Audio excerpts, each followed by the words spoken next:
Gentlemen, before I formally present to you on the Africa as an emerging epicenter of terrorism, let me ask my colleague, my precious colleague and friend, uh, Dr. Emeka, to speak to you a little bit about the book that we have written.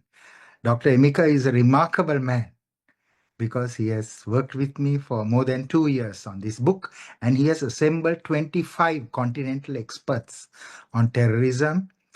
And we are very happy to share our research with you. Okay, Dr. Emeka, please speak. All right. Thank you, Rohan. And thank you, the Horn of Africa Institute for Peace and Security Studies. It's a privilege and a pleasure to be on your channel this afternoon for this very important conversation on the terrorist challenge in Africa. Previously, I thought it was your institute was the same that Horn of Africa Institute of Strategic Studies, but very much later I got it clarified. Now, as Rohan said, we worked on this book for a couple of years, about for 3 years before it eventually got published. And the important thing was that this book is unfortunate. It's interesting that Rohan is yet to get his own copy, but this have a copy here, so it is real, and it's very much accessible online. Now, the truth of the matter, this book has about 27 chapters, well-informed chapters. It's not just giving the historical background, it conducts a prognosis into the future, as if we envisage what was going to happen this time around. And it was motivated, the idea of the book was motivated to inform and to guide policy and strategy with respect to addressing the terrorism challenge in Africa. Not necessarily economic. I'm just gladdened by the growing visibility on the internet about the book. Now, about 830 pages of literature on the terrorism challenge in Africa by experts. Some are scholars, some are professionals in counterterrorism, some are jurists. We put them together, and the book has we adopted a country by country consign. And this country by country, we targeted those countries that are not just vulnerable, that are hit by terrorist challenge. And then we also knowing that terrorism is not just a one country matter, it's not just domestic terrorism, the international dimension. We also embarked on regional analysis. That's what made it up to 27 chapters. And each is very, very well informed. It shows that the more we work to counter terrorism, the more the terrorists also expand their own network. As we embark on international cooperation to counter the scourge, the terrorists on their own part are embarking on their own international cooperation, leveraging on their own assets. So the work is just quite very, very informative. Now, the details by the comments have come so far, but we got comments from the African Union Commissioner for Peace, for Political Affairs, Peace and Security, Ambassador Bankole Adeoye, to give his impression. He requested for the manuscript, went through it, and wrote very, very pronounced, very, very encouraging impression about the book. Then the series editor of the paragraph handbook, also the impression is clearly spelled at the back. Now, it looks that when we are concerned it, by 1999, the OAU, considering events in the last decade of 1990s in the Egypt, in Algeria, in the Bloc of North Africa, and then with terrorist attack in US and in US Embassy in Kenya and Tanzania, the African OAU then thought about there was need for us to come together and adopt a convention for the prevention and combating of terrorism in Africa, far back 1999. It's now past over 25 years. We had anticipated that the scourge of terrorism would have decreased or possibly eliminated in Africa. But Africa has risen from an era where terrorism was contained in some part of the continent to spread to virtually every region in the continent. And the threat is increasing. That as at this year, Africa was described as the center of gravity, the new epicenter of global terrorism. It called for concern. And as if based on the concern about the continent, we began this book. And I can bet you that the challenge, the content will go a long way in helping policy and scholarship and strategy on how to address the terrorist challenge in the continent. Thank you very much. Emeka, why don't you just mention the countries? Okay, specifically in West Africa, we looked at Côte d'Ivoire, Burkina Faso, Mali, Nigeria, Niger. These are terrorism most vulnerable countries in West Africa. In East Africa, we looked at Kenya, Somalia, we looked at Uganda, and we also looked at Somaliland and Puntland. Somaliland and Puntland has space, even though they've not been recognized entirely as country, but the challenge in that area is very, very peculiar. Now, in Southern Africa, we looked at Mozambique. You can see that Al-Shabaab, the Islamic State, have moved in from Kenya to Tanzania down to Mozambique. In Central Africa, we looked at Cameroon, we looked at Chad, we looked at Democratic Republic of Congo, then in East Africa, we looked at Uganda, also in East Africa. Then in North Africa, we looked at Morocco, we looked at Algeria, we looked at Egypt, and we looked at Libya. So these are some of the areas you went through in across the continent to address, to give into. Then each of these 5 regions, East, West, North, and South, and Central Africa, there were also chapters on those areas. And these chapters try to show that even in those countries that are not directly affected, they're still vulnerable and exposed to risk of terrorism. And in particular, countries like Namibia, which have not really have recorded incident of terrorism, are now concerned that even their financial system could be violated for financing of terrorism. So the output of the book calls all countries in the continent to wake up to the reality. And even if you think it's not happening in your country today, you need to be on the alert and take all measures to ensure that the scourge of terrorism is either reduced or eliminated in the continent. Thank you very much. Thank you very much, Emeka. Now what I would do is I would speak about the epicenter of terrorism in Africa. Firstly, the shift of terrorism to Africa started in the 1990s. That started in April 1991 when Osama bin Laden traveled from Pakistan to Sudan. So from April 1991, Osama bin Laden lived in Khartoum, Sudan until May of 1996. And during that period, Al-Qaeda started to provide very significant training and support to a number of groups in Africa. And they started with the groups that are in North Africa. So the Egyptian Islamic Jihad and the Islamic Group of Egypt came to Sudan. And there were 2 farms called the Demesine and the Soba farm that bin Laden owned. He provided the initial training to the Egyptians who came there. Other than the Egyptians, there were people from the Moroccan Islamists, the Libyan Islamists, and also the Moroccans, the Tunisians and the Libyans, they came. So initially Maghreb or the North Africa was the main focus. So what we saw was the training that took place in Sudan.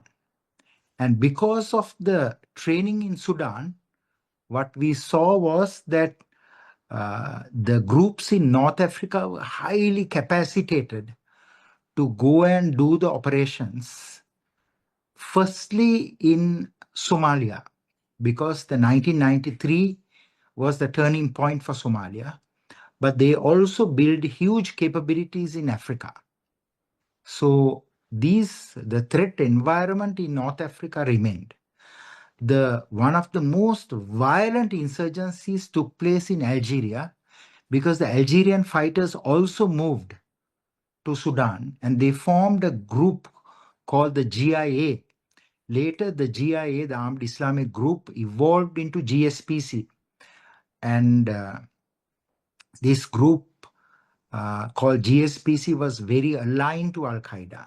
So all these groups were eventually co-opted by Al Qaeda, or they built a very close relationship with Al Qaeda. And gradually the threat started to cascade from the Maghreb, that is in North Africa, to the Sahel, that is to Niger, Chad, Mali, Mauritania. And from the Sahel region, it started to go even further down, even up to the Democratic Republic of Congo. Congo. So what we are seeing is the threat moving from the northernmost edge of Africa to the south, Yeah. further south. Now, other than that, from East Africa and West Africa, there were flows of foreign terrorist fighters. For example, from Asia, we saw a very significant flow of fighters to the Islamic State East Africa province. So most recently, in the operations mounted by the Puntland counterterrorism forces, we saw that the head of the medical wing, the head of the medical wing of the Islamic State East Africa province, he was from Malaysia. Then a number of Bangladeshi traveled.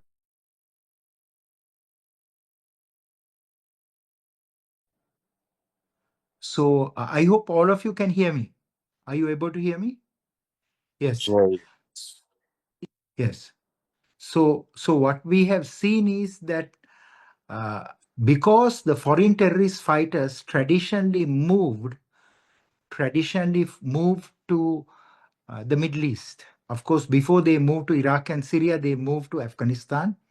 But what we have seen is a very significant movement now to Africa, because in Iraq and Syria, based on the research that I have conducted, including a recent visit that I made to that part of the world, there are less than 900 Islamic State fighters in Iraq and Syria. They are largely operating in the Anbar Desert, which is between Iraq and Syria.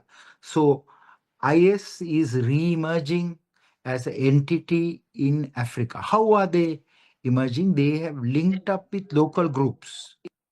For example, we have seen that IS, or the Islamic State, or ISIS, linked up with Al-Shabaab, but they co-opted people who were in Al-Shabaab to break away. So the most recent development we have seen is a man called Abdul Qadir Mumin. He's a Somali national who was in Sweden and in London before. He broke away and then he joined the Islamic State in Somalia, which has since then evolved into Islamic State East Africa province. So this is the most latest development that we are seeing in the Horn of Africa. But if I go back to the earlier period, what we have seen that when Bin Laden was operating in Khartoum, Sudan, Bin Laden capacitated two people to go to Somalia and to train the fighters. The first is Saif al-Adil. Saif al-Adil was the head of Security and Intelligence Committee. And Saif al-Adil from Al-Qaeda moved to Somalia, and he started to build the capabilities of the Somali fighters that took a very important role in the fight. And uh, and what we are seeing is that this particular organization, Al Qaeda, was able to influence Al Shabaab in a significant way. And Al Shabaab is today a the part of the Al Qaeda network of groups. And most recently, what we have seen is that Al Qaeda was able to get Al Qaeda in the Arabian Peninsula in Yemen to work very closely with the Houthis, the Ansarullah movement in Yemen. Why was that possible? How was that possible? It is because Saif al-Adil, the current leader of Al-Qaeda, that is after bin Laden and after Ayman al-Zawahiri, he moved to Tehran, and he is currently controlled by the Iranian Revolutionary Guard Corps. So Saif al-Adil sent his own son to make a rapprochement between the Shia and the Sunni groups in Yemen, and in return, very significant assistance has been given by Saif al-Adil to Al-Shabaab. So we have seen some of the capabilities that has been developed in Iran, including missiles, have now been transported to Al-Shabaab. The capabilities of Al-Shabaab will be very significant in the coming months and coming years. But what I would urge all of you is that we support not only the forces in the Horn of Africa, but particularly in Somalia, and also the Puntland counterterrorism forces. I have recently reviewed their performance, and they are good, but they need help. They need more helicopters, they need more armored vehicles, they need more weaponry, they need more communications and more intelligence capabilities, and they also need more training. But I'm very impressed with their leadership. But I think that there should be a huge capability to build support so that we can get people from around Africa to prepare for this challenge. Africa is a continent of 1.5 million people, 1.5 billion people, and Africa is the second fastest growing region in the world. And with that economic growth, we must help Africa to be able to govern effectively, but also govern in terms of security. So we have to build the security and intelligence capabilities in a very significant way. And finally, the final point that I want to make is this, that is, we have to build not only the kinetic capabilities where we fight fire with fire. That is only 5% of the counterterrorism fight, but 95% should be in prevention, protecting the African people from ideologies coming from overseas, especially from the Middle East. And of course, rehabilitating those who are affected. So I myself traveled to Africa for the first time when I was 16 years old. Since then, I traveled extensively in North Africa, West Africa, and East Africa. So as a result of my travel to Africa, I gathered that the rehabilitation programs are still ad hoc or rudimentary, and we have to build very structured programs. So I asked my colleagues who are present at this meeting from African governments to build your own rehabilitation capabilities, and I am very happy to work with my colleagues to help you to build those capabilities in Africa. Africa has very weak security structures, both in the cyberspace, as we witnessed today, and also in the physical space. So unless we train our colleagues properly, unless we capacitate them, they are not able to ensure that Africa becomes one of the most powerful countries in the 21st century. I have no doubt Africa will, because the African heart is like gold, and we have to build immense cooperation, but beyond cooperation. So I ask you to move beyond cooperation into collaboration and partnership. What do I mean by cooperation to collaboration and partnership? So Admiral Ayo from Nigeria is here. He invited me to visit Nigeria, one of my 3 trips to Nigeria. And during that time, someone asked me this question.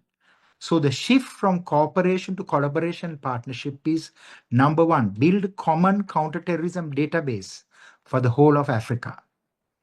Second is build what is called exchange of personnel arrangements.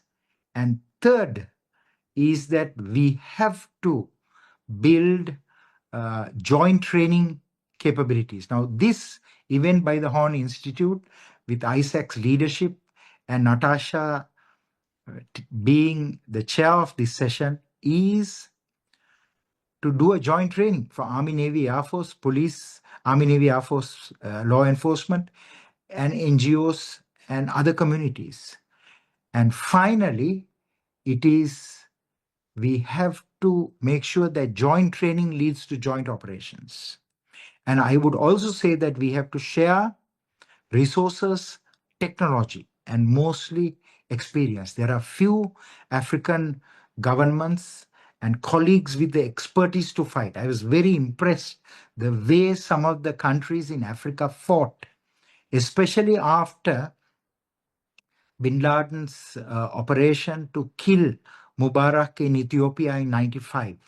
After that, we saw that governments came together and decided enough is enough, and they decided to dismantle these organizations. But unfortunately, that wave of terrorism has re-emerged after the East Africa attacks on the American embassies, where 5,000 people were injured, maimed, and about 200 people were killed. And now we are seeing a second wave, which is the Islamic State wave. And I believe that this is a point for us to come together and work together. And if we don't do that, certainly we will lose Africa. Africa will emerge as a continent of conflict, a continent where people uh, die, people suffer, not a continent of prosperity. But I am hopeful that with the support of all of you, that we will be able to build those capabilities. And I would offer uh, our book as a contribution, Emika and my book, so that all of you can and will play an important role to strengthen and build a robust infrastructure in Africa. Thank you. Thank you so much, Professor. That was a really great walk through the early origins of terrorism in the continent, up to today's successes, today's ongoing challenges, and even starting to get down into some of the specifics of where those challenges particularly are. What we're going to do now is I'm going to dominate the floor a little bit with you on a couple of questions discussion, but we're very much opening up the floor for everybody. Please type some questions into the chat, and we'll do a combination of taking questions from the chat and also taking some live questions. But I'm going to dominate just for a moment. I think one of the challenges that we have in the world of counterterrorism, and this is a bit of a personal crusade, we tend to be dominated by the global north in terms of trying to prevent the next 9/11, the next Bataclan, the next isolated out of country attack. And when we look around the world where the big challenges are, they're not there. Actually, if we look at counterterrorism in the last 20 years, the West has been quite successful at protecting itself. They have ongoing issues, but that's been the success story. The challenge has been in areas where terrorist groups control territory and populations. And you've already touched on the fact that this isn't simply about securitized approaches. It's not simply about military means, although from my perspective, they remain very important. But what we're talking about is really areas where there's high levels of violence. There's exploitation of governance gaps. In the Horn, very clearly borderlands are some of those challenging areas. Borderlands where central government control is physically distanced, where you have real complications of colonial era borders not particularly making sense, and all that goes with that. Challenges of young institutions. You've touched again on the fact that yes, there are very capable military organizations, policing organizations. There's very advanced legislation and legal frameworks in place. But the step of getting those to work together nationally, regionally, continentally is enormous. It's not something that anywhere in the world has done easily. So those young institutions and long-standing conflict within areas that are easy to manipulate. Any thoughts on how we can get the global approach to prioritize what is actually the biggest challenge and not simply look at, as I said, protecting the West from the next big attack? Natasha, thank you very much. By way of introduction, I want to tell you that Natasha is based in Somalia. She's a very brave lady. She has worked in other conflict zones. And my respects and a deep tribute to you as I respond to your question. Africa has very long borders, and even the Iraq-Syria border is still very porous. So protecting borders is a huge challenge. But for this, we have to build capabilities, and we have to also make sure that we work with partners who are willing to help us, because there's a lot of technology that is available to protect those borders. So I think that every African country should pair up or twine with a country in the global north, because those are the countries that have the resources, the technology, the discipline, and the staying power, right? So that they can build their own security system. For Africa itself to build their own security arrangements, it will take at least 10 to 20 years' time. But if you have a good partner in the Western world, you can build those capabilities very fast. So that is on the technology side. But on the training side, I believe that we have to build counterterrorism schools that teach not only the operational dimensions, but terrorist rehabilitation, which is a magic weapon. That is, and other than that, we have to build the capabilities for prevention, that is to protect the communities, to ensure there is social cohesion in every African state. So I think that 95% of fighting terrorism is kinetic. 95% is non-kinetic, 5% is kinetic. 95% should be largely community engagement or community approaches. For that, we can develop the skills and the competencies within Africa. Within Africa, because Africa historically was a land of Sufism. And Sufism was very embracing of all faiths and all traditions, unlike Salafism that came subsequently to Africa. So I ask all of you to work with the religious institutions in Africa to make them your credible partners. I also ask all of you to work very closely with the digital space to create in parallel capabilities for digital intelligence within your own military, law enforcement, and intelligence capabilities, so that you can monitor and secure the digital space. If we don't have experts who can protect the digital space, certainly there will be cyber attacks. And more than that, there will be the terrorist propaganda, fundraising, procurement, training surveillance, all these activities will be conducted online. So we have to equally, as much as we protect the physical space, we have to protect the virtual space. Thank you. And just because you mentioned social cohesion, I think it's interesting to let this audience know that there is a really interesting initiative across the Horn. And I'm a big believer in the capabilities that exist in the region. Some 5 or 6 years ago, finance ministers across the Horn of Africa came together saying, look, we're all very transparent that this is a region that has conflict, that is not always found it easy to cooperate.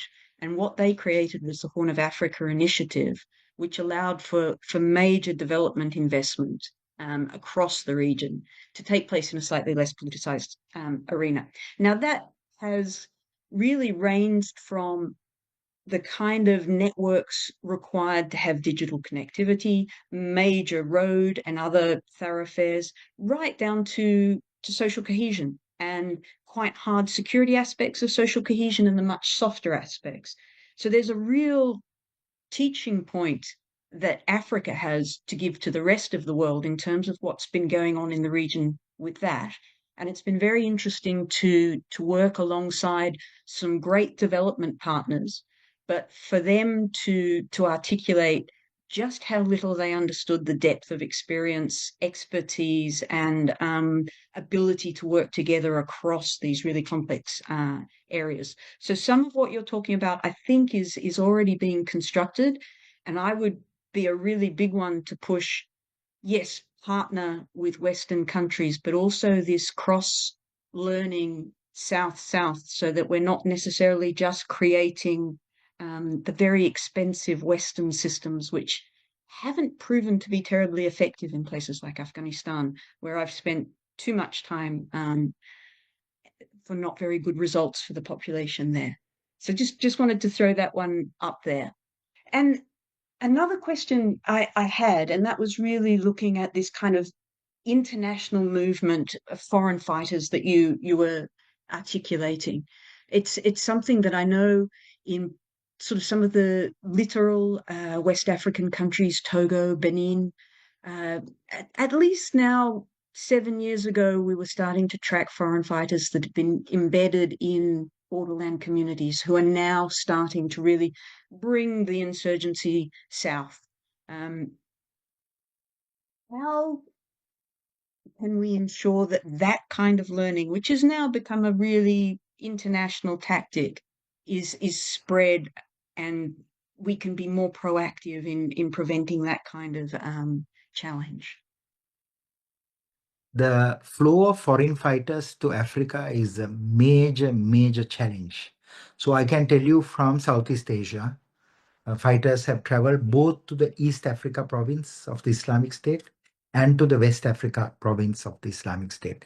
We even had a Singaporean young boy who was planning to travel to West Africa province, and he was arrested. So, but the Malaysian number has moved to now join the East Africa province, including the head of the medical wing of the East Africa Islamic State province. So this we have to address in 5 ways. One is we have to share information and intelligence. That is why I said let's build common databases tiered by categories, accessible to all counterterrorism agencies, law enforcement, military, and intelligence. This is something you can do because in ASEAN, I helped to build our ICE, which is the Regional Intelligence Network. I was the architect of that network after Indonesian Defense Minister requested that we build a system after the famous ISIS siege of Marawi. So I think that today, Africa, it is the right time for the African governments to build a common database because the borders are so porous. And unless we have a common database, we can't. And there must be partners from Asia, Africa, Middle East, and the West who are members of this data sharing arrangement. Second is there must be exchange of personnel. There must be Europeans who are based in significant number in Africa, because many of the foreign terrorist fighters who are now coming to Puntland to fight in Puntland, they are coming from Europe, but they are of African origin, they are of Middle Eastern origin, they are of Asian origin. Africa has become the new theater because it's very difficult for them to enter Iraq or Syria. And even when they come, they will be apprehended or they will be killed. If they enter Syria, they will certainly be killed. If they enter Afghanistan, certainly Taliban will capture them. So Asia and the Middle East is a very hostile terrain for foreign terrorist fighters today. And today, Africa is becoming the ideal terrain for foreign terrorist fighters. So I believe that there must be very good intelligence sharing arrangements. This is the first. Second is we have to develop very high quality, high grade intelligence. That means we have to train our colleagues in Africa. We have done some training, but that is inadequate. I think that I've spoken to one of my colleagues who is now coordinating intelligence in Africa. And what she said was that we need greater capacity.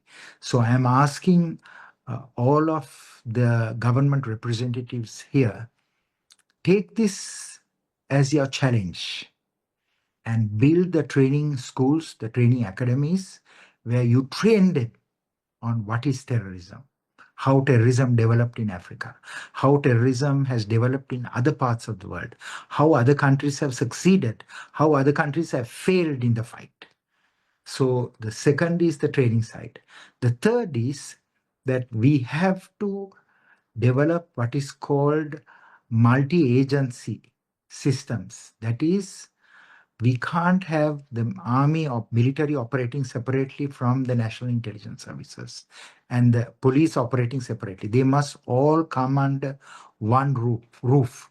There must be joint intelligence led operations centers. If we don't work together, we are finished. So this is the third aspect of fighting foreign terrorist fighters. I myself have more than 400 foreign terrorist fighter names that I'm happy to share with all of you. And I think it is something that is important for you because they continuously travel. Those days they went to Bosnia, they went to Kashmir, then they went to Afghanistan, then they moved to Iraq and Syria, right? Next destination is Africa. So there's a free floating pool of fighters.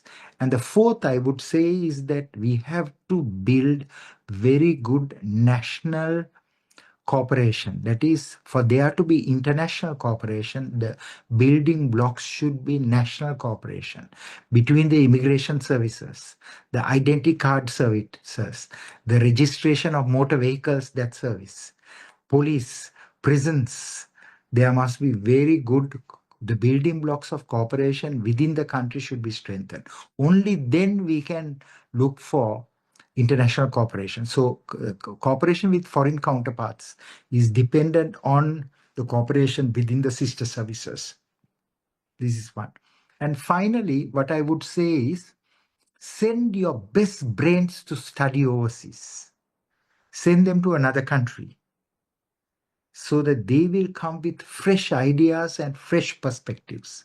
For example, we have seen in the last 5 years, significant movement of money, cryptocurrency from the Horn of Africa to even to Afghanistan for the Abbey Gate bombing. So we have seen that cryptocurrency has become a main source of finance for the Islamic State network. And Munim, who is there, Abdul Qadir Munim, he was in charge of that office. And they raised maybe about a year ago at least $10 million for a year. So they had a very huge budget. I have seen their capabilities. They have drones, GPS, state-of-the-art weaponry, and government forces don't have those capabilities. So I think that to fight the foreign fighters, we have to help them.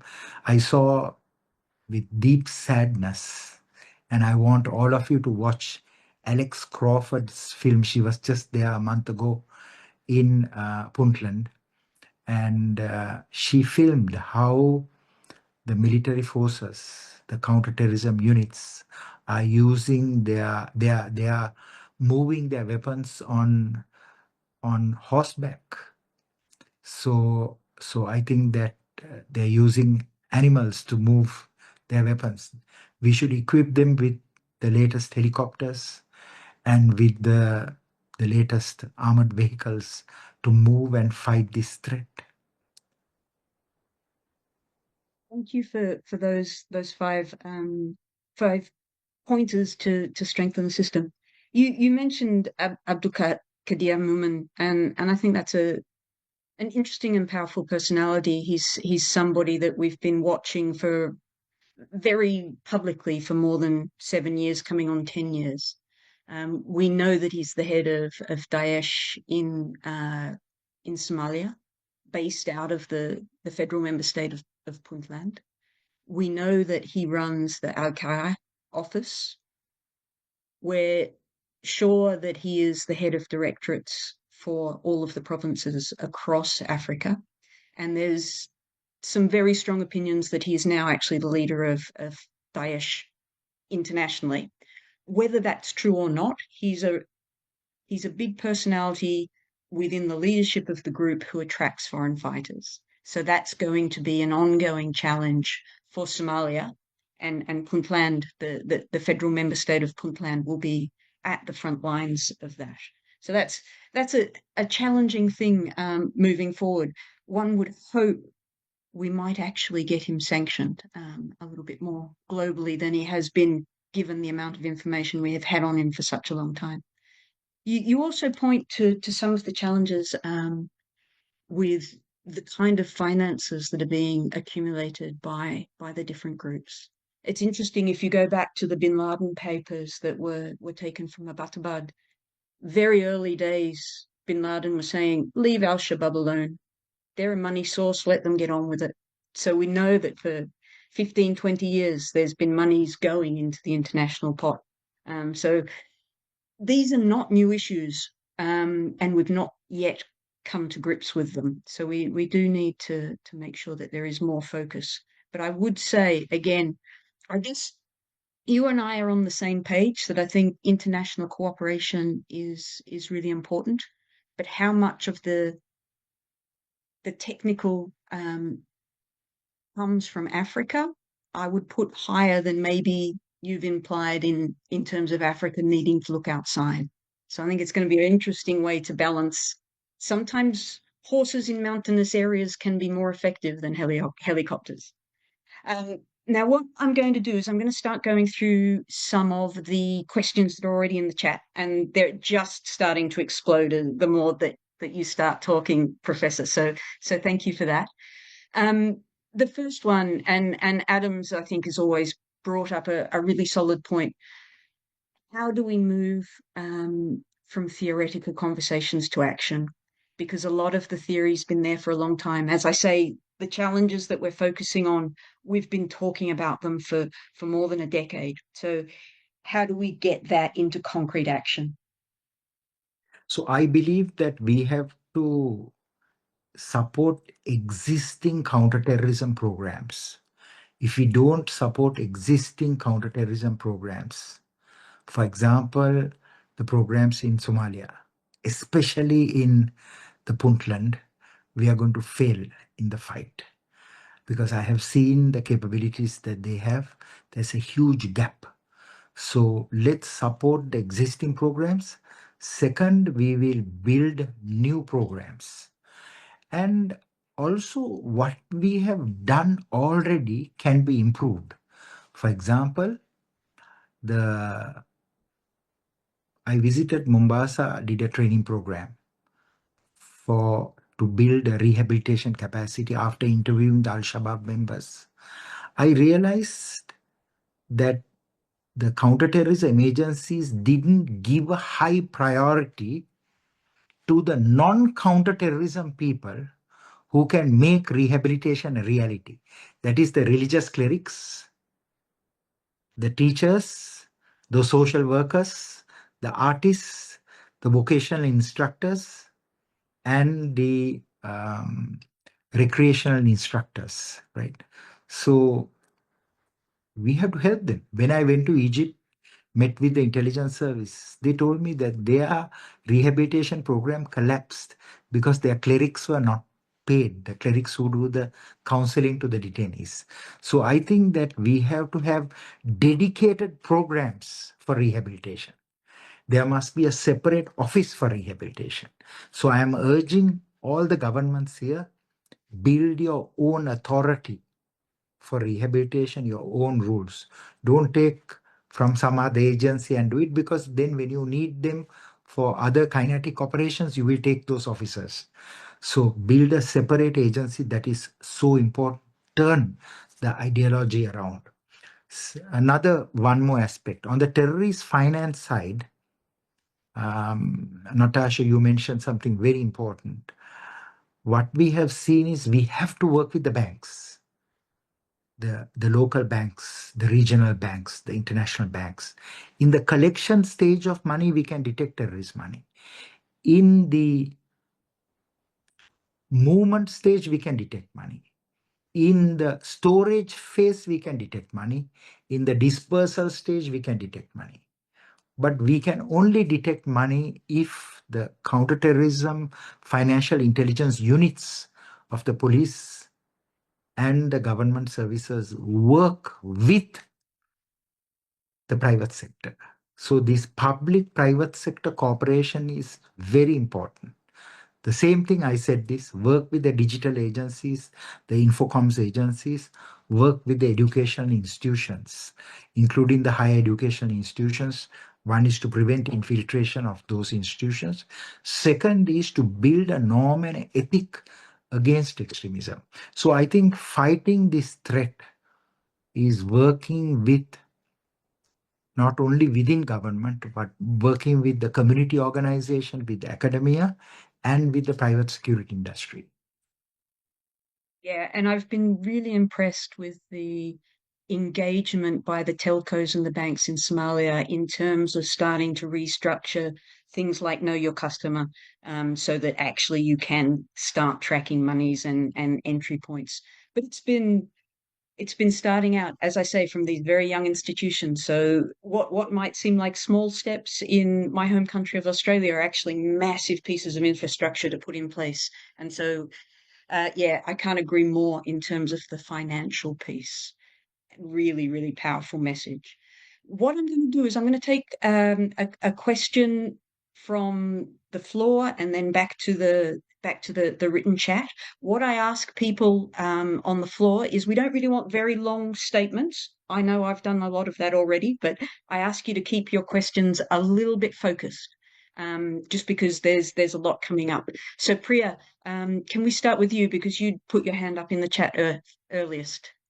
Hi, good evening. Thank you so much. This is very enriching for me to listen to this topic from experts, and thank you, Dr. Gunaratna, for giving us an insight on this.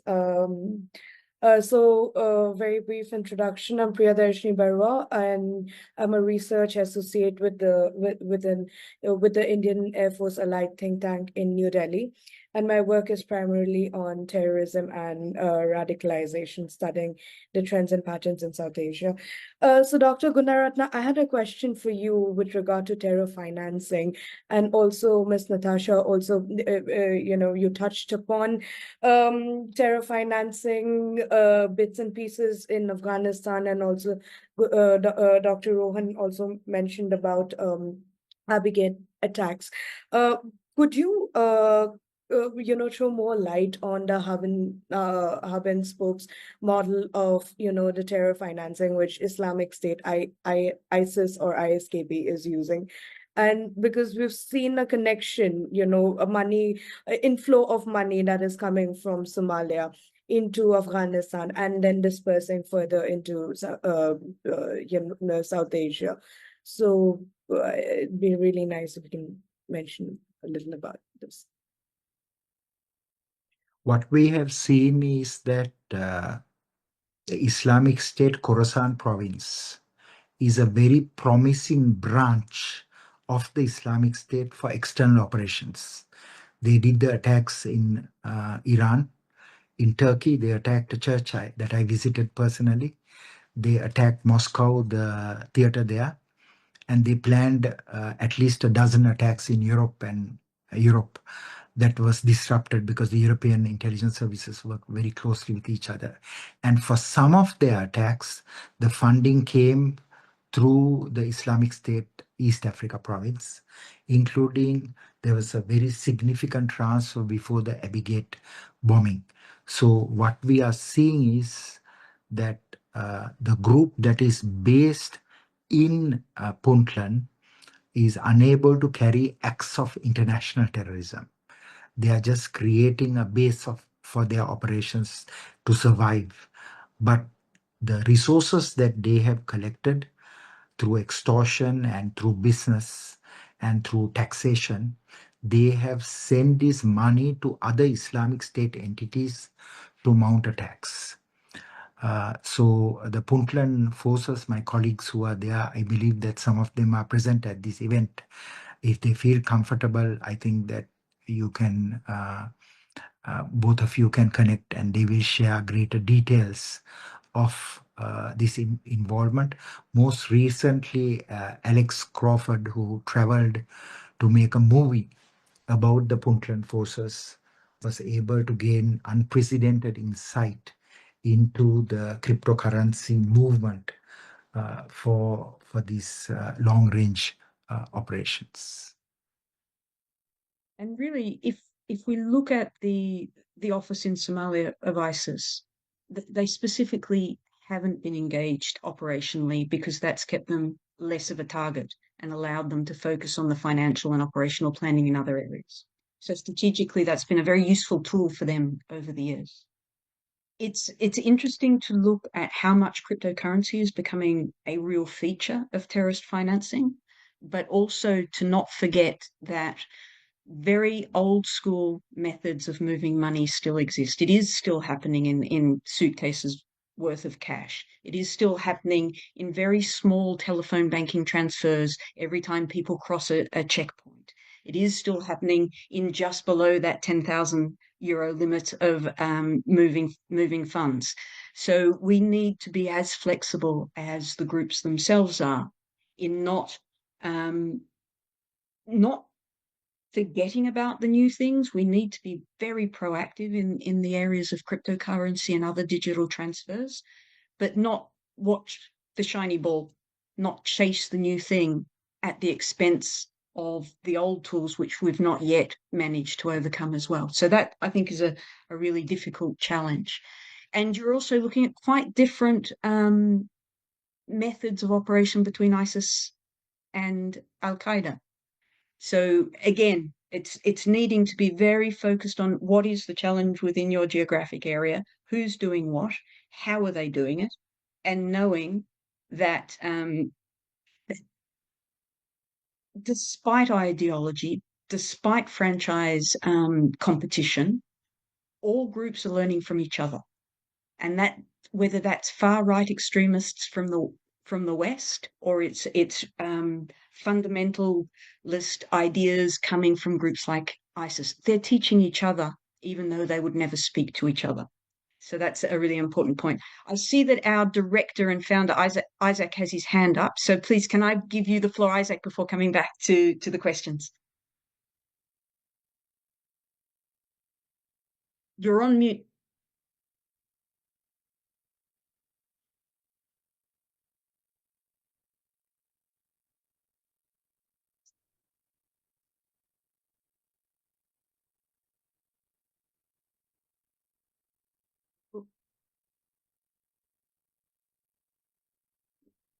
I can do another question and come back to you if you're having some struggles with the audio.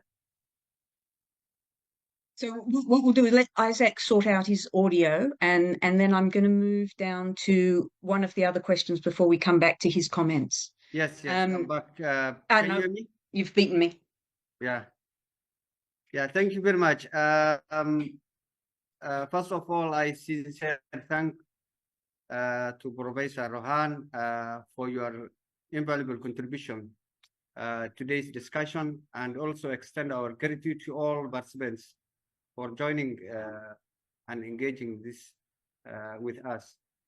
I also apologize for the interruption during the session. Unfortunately, it was caused by an attempt at cyber description. I think they wanted to disrupt us, but no problem. We managed to fix.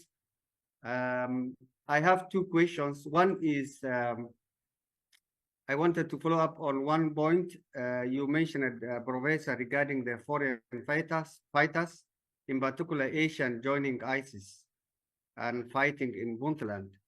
So how these individuals are typically recruited and joining these groups. My second question is whether their home countries are actively following up or implementing measures to address this issue. Thank you very much. Isaac, thank you for that wonderful question. I want to be brutally frank. Many of the home countries, they want to get their nationals back, but they have not been able to secure that cooperation. So I make a plea through this video conference to my colleagues who are here from the Puntland Counterterrorism Force, to those nationals you have either killed in counterterrorism operations or captured in counterterrorism operations, link up with their home countries so that those countries will assist you, work with you, and if necessary, after you have sentenced them in Puntland, they will also take back their citizens. There'll be repatriation. And they will stop other nationals, they will stop their own nationals from their own countries coming to Somalia. Because there is something called the chain migration of these foreign terrorist fighters. Perhaps something we should do as a result of this meeting is to work closely and give our maximum assistance to the Puntland security forces, because I have seen in the last 48 hours very significant communication from that area to certain countries in Asia. There is a place called the Goli Mountains, and it is from those mountains where some of these terrorists are operating. And I think that there must be extraordinary effort by governments that have the capabilities to help Somalia to dismantle those pockets of IS and the pockets of course, Al Qaeda from continuing in the Horn of Africa. As long as these two groups are active in Africa, Africa will not become prosperous. The economic effort will be constantly stifled. So this is the best time for us to work together and to reply with appropriate force and, of course, diplomacy with those countries from which these nationals have come, to ensure that there is no more free flow of foreign terrorist fighters. I'm very pleased to hear your optimistic outlook on Asian countries in terms of taking back their. Thank you very much, Professor. So we are happy to we can establish relationship with the Puntland Authority. So yeah, we'll discuss offline. Thank you very much. Thanks, Isaac. Yeah, as you say, I'm very happy that you feel there is good opportunities with Asian governments to take back their foreign fighters, because if we move to Al-Hol in Syria, one of the really challenging issues has to be to repatriate, and particularly from European and other Western countries. There's been some amazing lessons learned from Iraq in terms of the repatriation, reintegration. There's been some amazing lessons learned from some of the stans in a very similar way. But the number of Europeans who have been very keen to leave their nationals there, or indeed to look at a very significant player like Abdulkadir Mumin, with strong European connections that haven't been able to leverage the kind of action that we might have liked to see. Now, I know a lot of people have in their minds a 4:15 end. We've also said we're going to go to 4:30 or time zone, quarter past the hour or half past the hour. So if there's people who have to leave, we understand we're going to keep recording. But Professor, if you're happy to still take another few questions, that will be absolutely fantastic. I have one that I should probably save for the end, but he was one of the earliest ones to ask a question, and that was Henry, who wanted to know. Sorry, Adam, who wanted to know how long is it going to take us to solve this challenge across the continent of Africa? Is it something that we can put timelines on, or is it an open-ended challenge? The threat of terrorism in Africa will be a persistent one. It will last beyond our lifetime. It is because, like crime, we are witnessing crime every day, we will witness terrorism.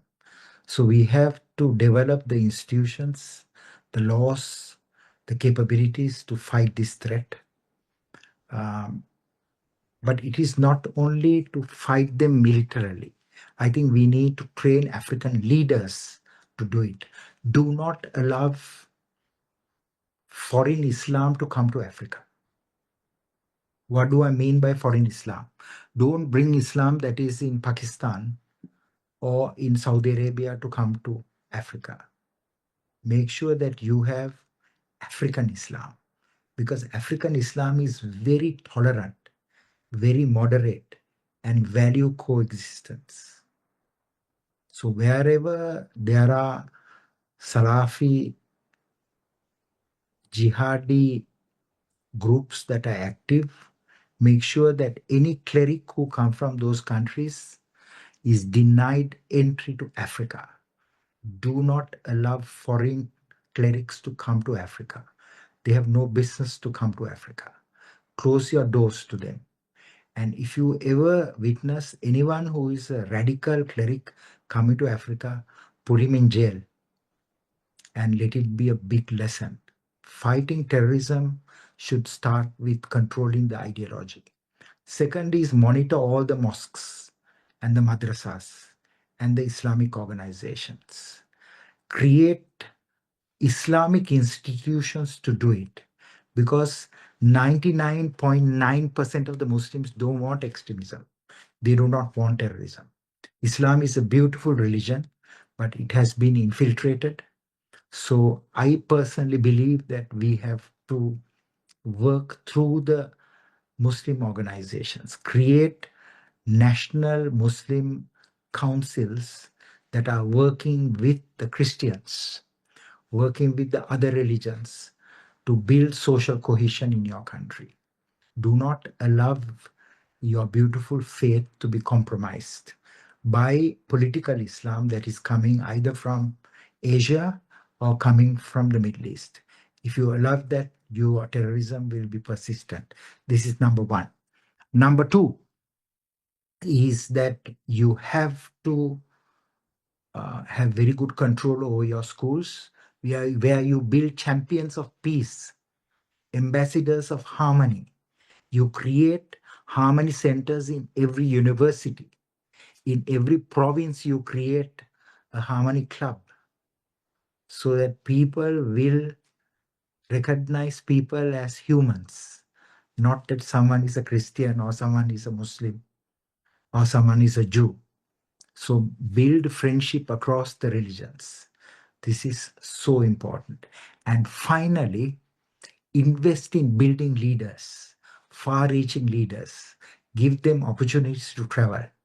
Give them opportunities to see the world so that they will come with this great vision to build Africa into one of the most prosperous continents in the world. So national security is the base. If you have good national security institutions, you will have social harmony.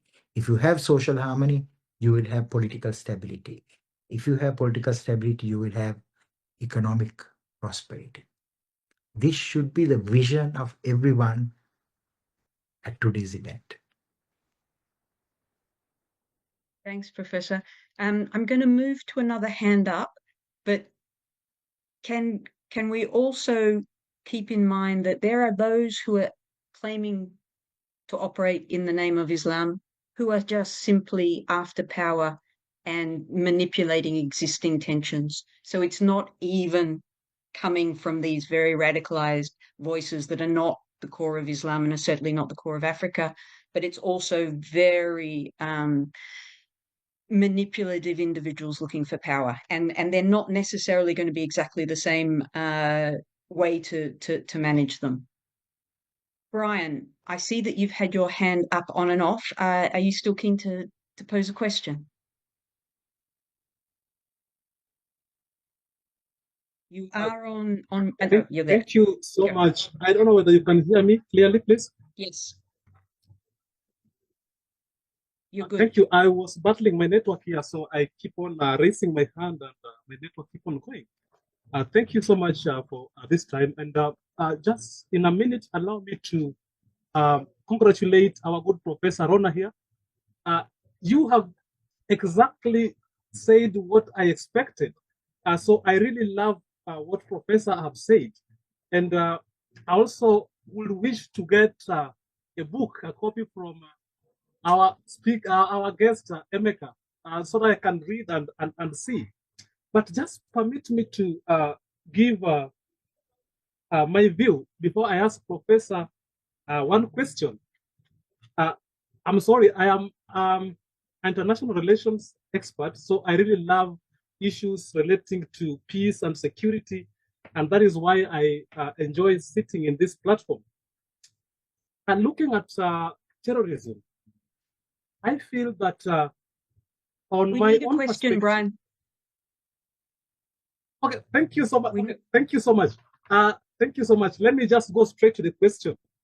I really wanted to know what Prof thinks about digital radicalization on youth, because what we see right now, we see battlefield shifted right from the battlefield to the internet, to the internet. So I really wanted Prof to tell me what he thinks about digital radicalization in relation to combating terrorism in Africa. Brian, you have asked a very important question that I didn't address until now. The governments of Africa should develop far-reaching measures, especially legislation, to ensure that the digital space or the virtual space is not full of extremist content. Today, a child growing up in Africa can go to an extremist website and join that extremist organization.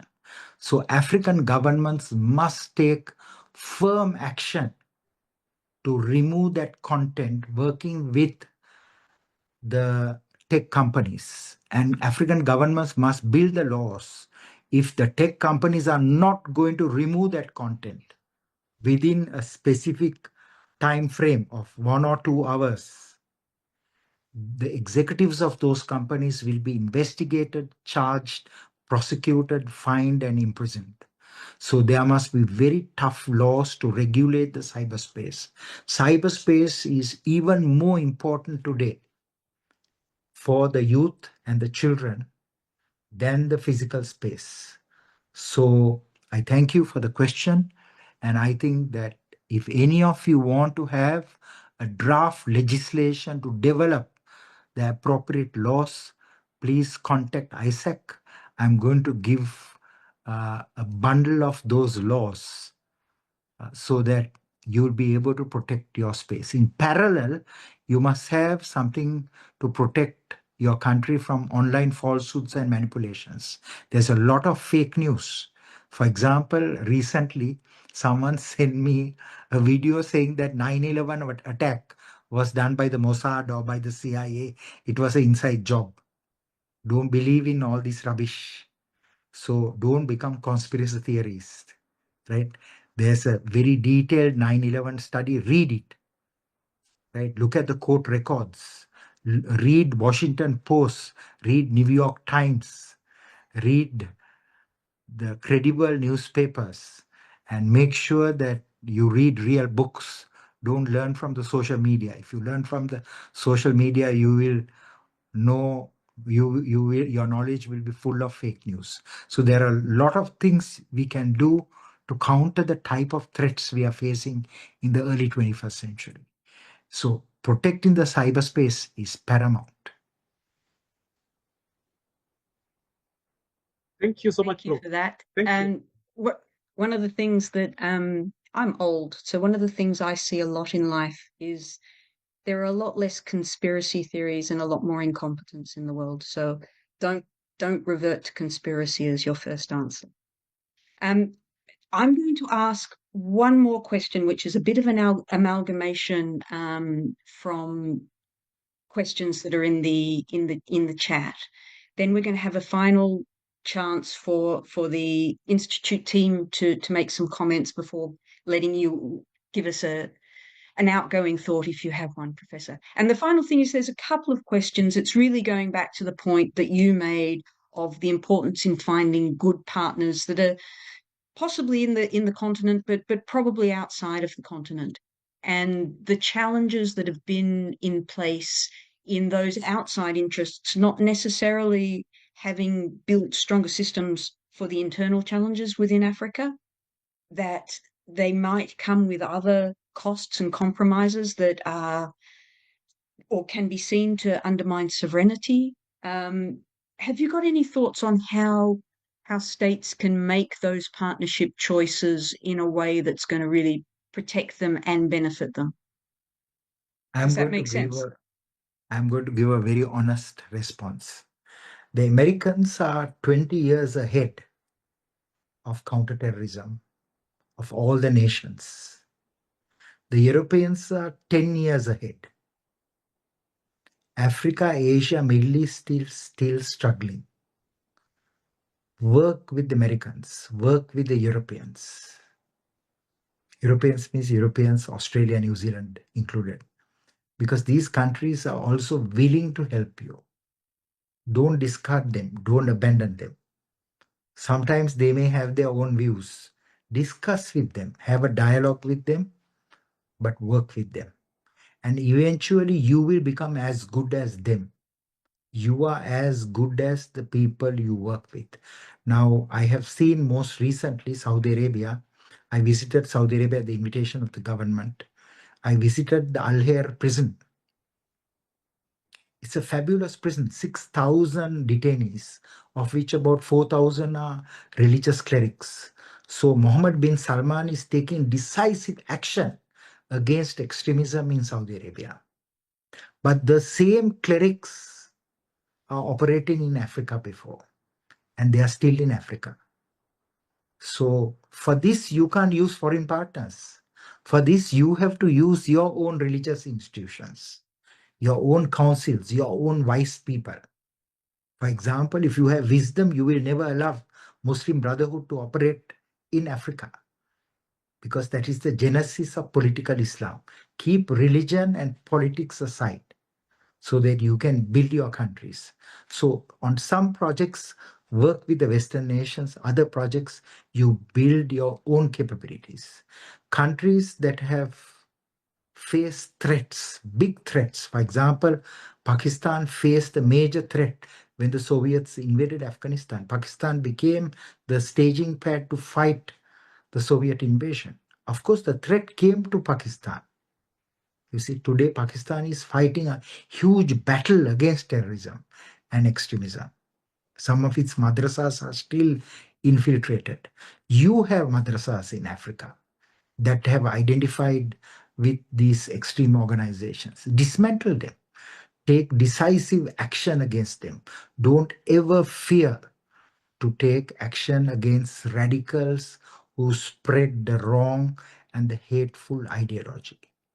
You are able to fight it, do it.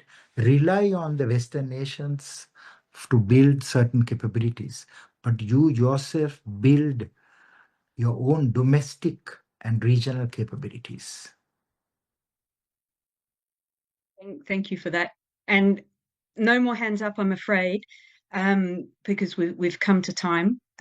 One thing to add, Africa has one of the larger challenges with terrorist groups controlling territory. That is not something that either the US or Europe has been successful in combating. So broaden your list of partners in terms of the technology, in terms of the kinetic aspects, in terms of the intelligence output. I'm 1,000% with the professor. But in terms of actually taking back territory, that is a challenge. Now, I'm afraid we're coming to the end of the questions, but I will open the floor to my two colleagues, Isaac and Abdi, to make any final interventions if they have them. Could I make one last comment? Yes, That sir. is, No, we're going to finish with you, of course. in the last decade, we saw two terrorist insurgent group or insurgent terrorist groups came to power. One in Afghanistan, the Taliban returned. Another in Syria, the Hayat Tahrir al-Sham came to power. The next group that will come to power is Al-Shabaab. So I want to alert all of you, ensure that you work with the government in Somalia, provide them that assistance to dismantle Al-Shabaab.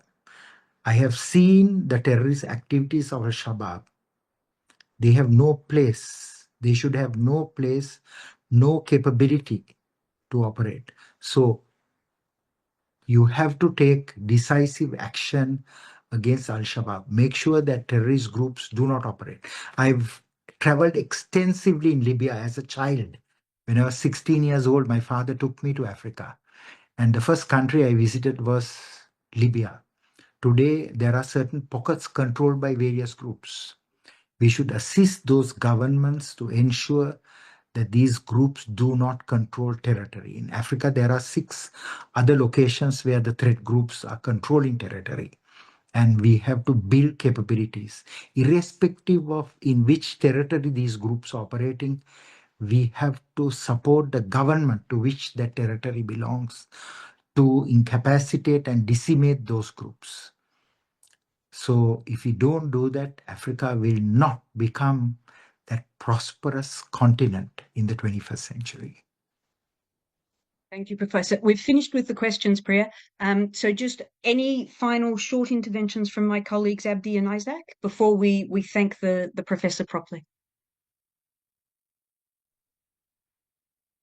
I just wanted to say, well, good evening, everyone. I'd like to apologize for the earlier interruption. It was an external intrusion, and but the room is now secure. We're very glad to have a professor with us today. Congratulations, Professor, on your recent book, The Belgrave Handbook of Terrorism in Africa. It's an important work that offers deep insights into terrorism on the continent and provides valuable policy guidance. Thank you, Professor, and thank you all. Thank you to all participants for your patience and patience today. That's all I wanted to say. Have a great day, everyone, and thank you for attending. Abdi, and thanks for managing that intrusion. Yeah, thank you very much. We sincerely thank Professor and for his valuable time and insights, and we extend our gratitude to all participants for joining and engaging in today's session. So as Abdi said, this was threat, but we managed. This incident affected our network and disrupted the experiences of some of our audiences. And finally, the recording of today's session will be shared with all participants shortly. Thank you for your understanding and continuous support. Thank you very much, Natasha, for your professionalism, and also we really appreciate your support. Thank you, Professor, and all the participants. Thanks, Isaac. And be reassured that all of the information that's been talked about, a lot of the links you've already had, there will be a follow-up email also with other things that have been spoken about. The professor mentioned a list of foreign terrorist fighters. He and Isaac will coordinate on that. So get in touch with the Institute if you have other specific questions.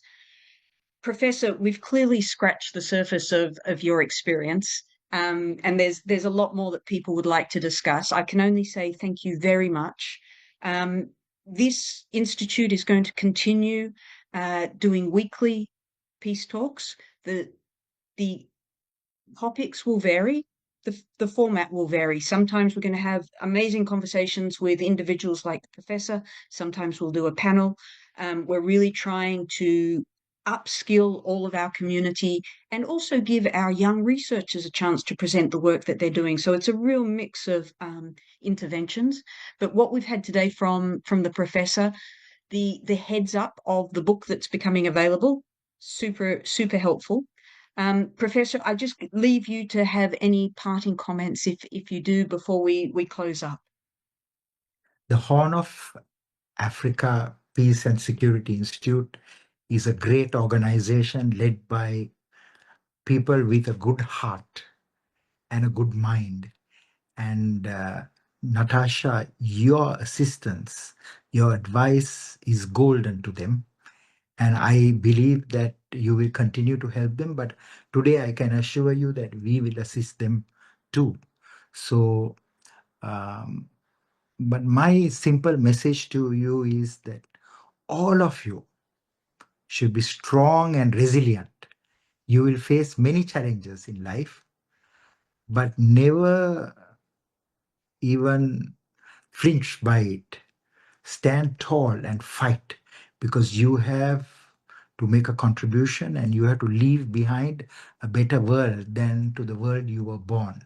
So I ask all of you to be strong and capable and work together and to fight the threat of exclusivism, extremism, violence, and terrorism with all your heart and with your mind. Thank you.